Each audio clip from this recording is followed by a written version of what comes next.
عاقبۃ للمتقین والصلاۃ والسلام علی اشرف الانبیاء والمرسلین، اما بعد۔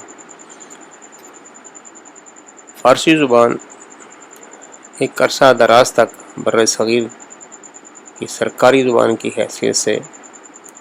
اس خطے میں رائج رہی ہے، اور یہی وجہ ہے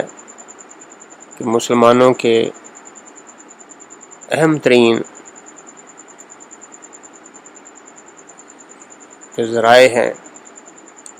جو کتب ہیں یا جو دیگر مواد جو تحریری اور تقریری انداز میں، وہ سارے کا سارا اس وقت سے لے کر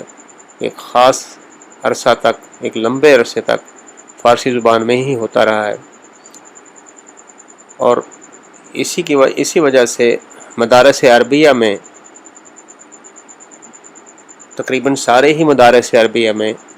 کچھ عرصہ پہلے تک فارسی بطور مضمون پڑھائی جاتی رہی ہے، اور اسی طرح اسکولوں کالجوں میں بھی باقاعدہ طور پر اس کو مضمون کی حیثیت حاصل تھی۔ گو اب بھی بعض مدارس دینیہ میں فارسی زبان پڑھائی جاتی ہے، لیکن بالعموم باقی مدارس میں یہ نہیں پڑھائی جا رہی۔ اور اسی طرح جو اسکول اور کالجز، ان میں بھی اب اس کی حیثیت آپشنل کی، اختیاری مضمون کی سی ہو گئی ہے۔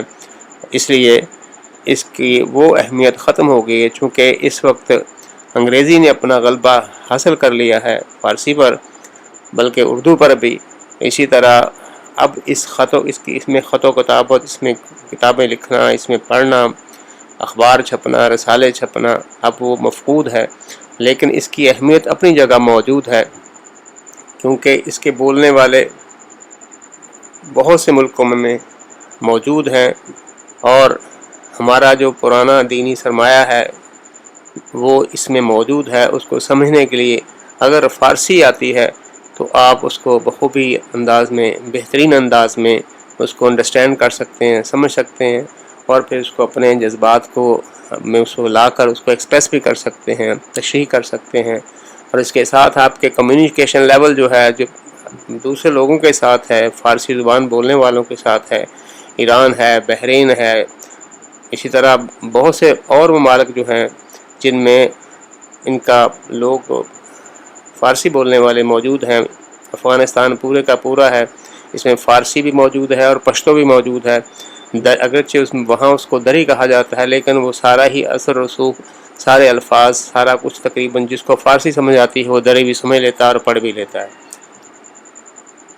آج سے ہم یہ سلسلہ شروع کر رہے ہیں فارسی زبان کا، فارسی زبان پڑھانے کا۔ اس میں اتنی دسترس انشاءاللہ